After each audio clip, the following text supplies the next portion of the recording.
Are you looking to buy your first hunting rifle and you have no clue where to start? Well, this week on Shop Talk, we've got you covered. It's these quiet moments, the liminal moment, literally the space between. Not fully light, not fully dark, but building something new. It's like a metaphor for our life. Who are you building? Who are you becoming?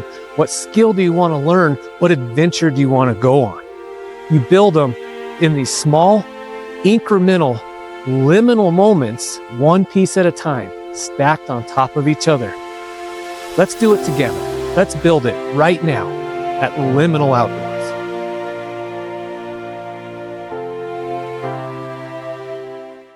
All right, so you're ready to buy your first hunting rifle, but where do you start? When you ask people, you know, everybody has opinions. In fact, calibers might be more controversial, more pretentious than who you vote for president, or asking a truck guy if you'd rather have Ford, Chevy, Dodge. Everybody has opinions, and frankly, they all kind of stink. So what do you really need to know when you're buying your first hunting rifle? Let's get into it. There's really 5 things that you need to consider when you're buying a rifle. The first and probably the most important one is it even legal for the species and state that you intend to hunt? Now here in Colorado, a 243, which is this one right here, is essentially the smallest legal caliber for big game in our state. A smaller caliber like a 223, 5.56, or 22-250 makes great small game guns, good coyote guns, but they're not legal for big game here in the state of Colorado. In Texas, anything centerfire, anything that has the primer in the middle there is actually legal for big game. And I have actually personally killed quite a few whitetails with a 223. So it's not that any of these aren't big enough to do the job. Some just might do the job a bit better than others.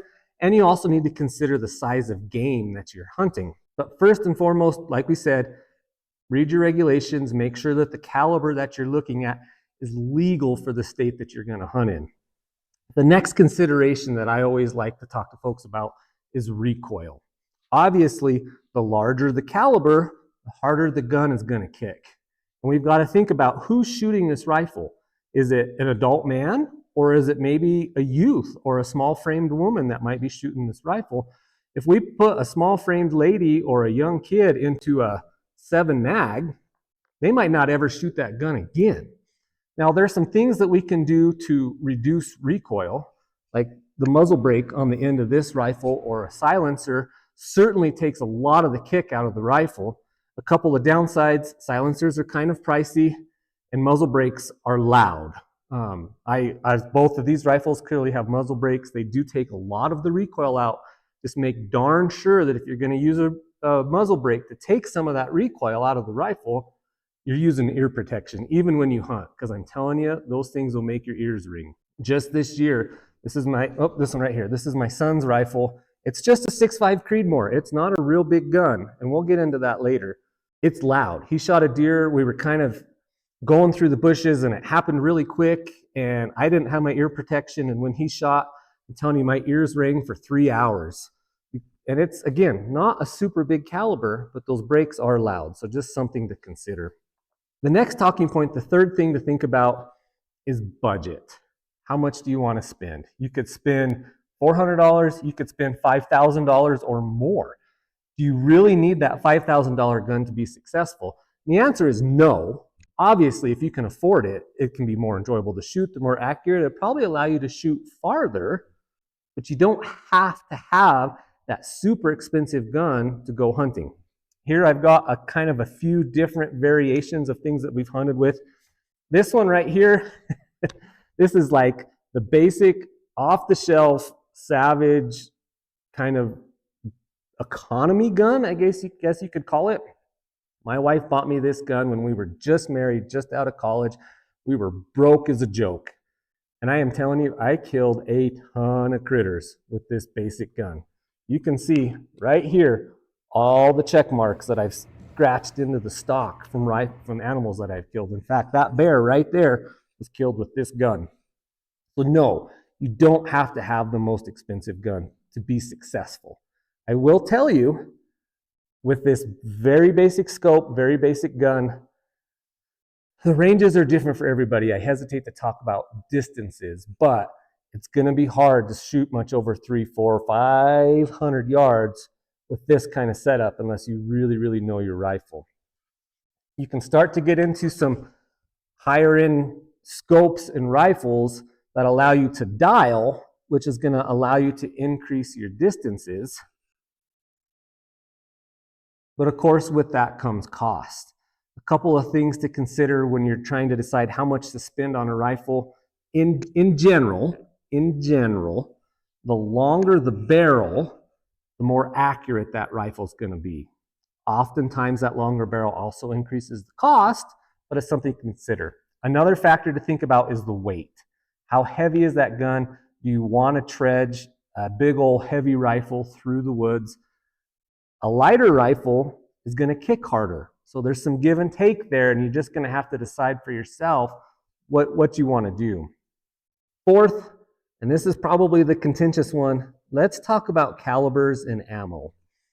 There's as many calibers of rifles as you could imagine, and everybody's got an opinion on the best, the most efficient, the most accurate. Here's the deal.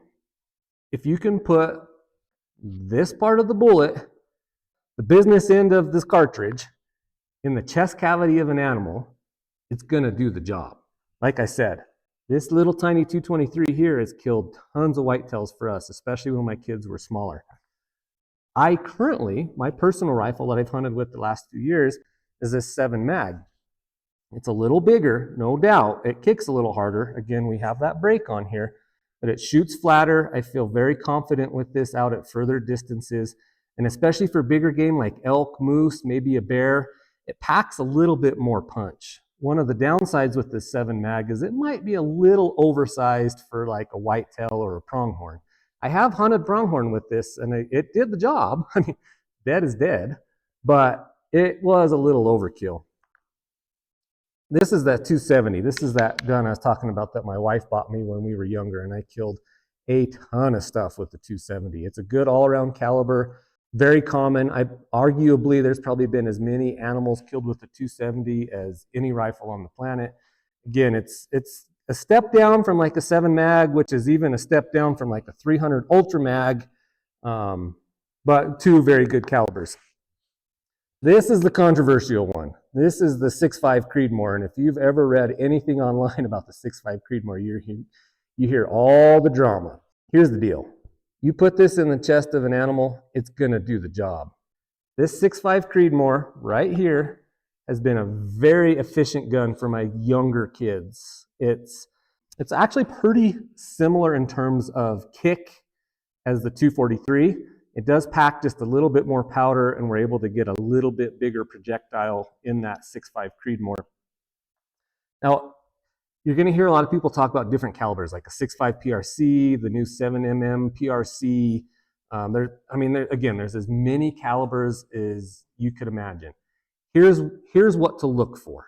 The two things to consider when you're talking about ammo and calibers. Can the person shooting it handle the recoil? How available is the ammo? That's the trick. These new calibers are sweet. They shoot fast, they shoot flat, they pack a punch.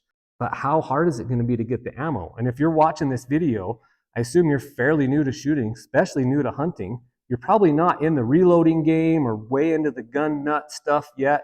So you want something that the ammo is going to be easy to find, right? And not crazy expensive. The ammo for this 7mm is a heck of a lot more expensive than this 243, I guarantee you. So think about sticking with some of the more common calibers. Again, right here, 4 very common, 243, 6.5 Creedmoor, 270 Winchester, 7mm mag. Very, very common. You could find these calibers of ammo in pretty much any store that you go into. Here's the thing. You've got to make sure whatever ammo you decide to shoot, and I would recommend with your new rifles, try a couple different brands, a couple different weights. Each gun is going to kind of eat or like a different brand a little bit better than another. You'll get a better grouping with them, but you've got to shoot same brand, same grain, same everything hunting that you practice with. Even opposing brands of the same weight bullet will likely impact differently. So it's vitally important that you hunt with what you practice with. Now, there's, of course, different qualities of bullets too. And if you're going to spend some money, I would argue that a quality bullet might be more important than the caliber you decide. Let's make sure that that bullet's going to expand well, it's going to deliver that energy to the animal, it's going to perform well. That being said, like these old core locks, these are kind of the old tried and true, very basic. I mean, nothing against Remington. These are not these, right? They just act differently. This old core lock, however, kind of like the 270, has probably killed more animals than the rest of these combined. It's been around forever. It works. And again, the bottom line, put this part of the cartridge where it belongs, and you're going to have good results. Just in case you're wondering, like, is this rifle big enough? I just want to make a point.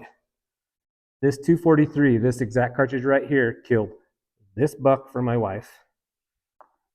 This 6.5 Creedmoor right here has killed all of these animals for my middle son. This 270 that I started with, way back 25 years ago has killed every one of these. And this 7 mag that I've been hunting with the last few years, I really enjoy this caliber. I've harvested every one of these with this caliber. And don't forget, this little guy has harvested all of these. They're all gonna work. Fifth and last point. You've got to practice like you play.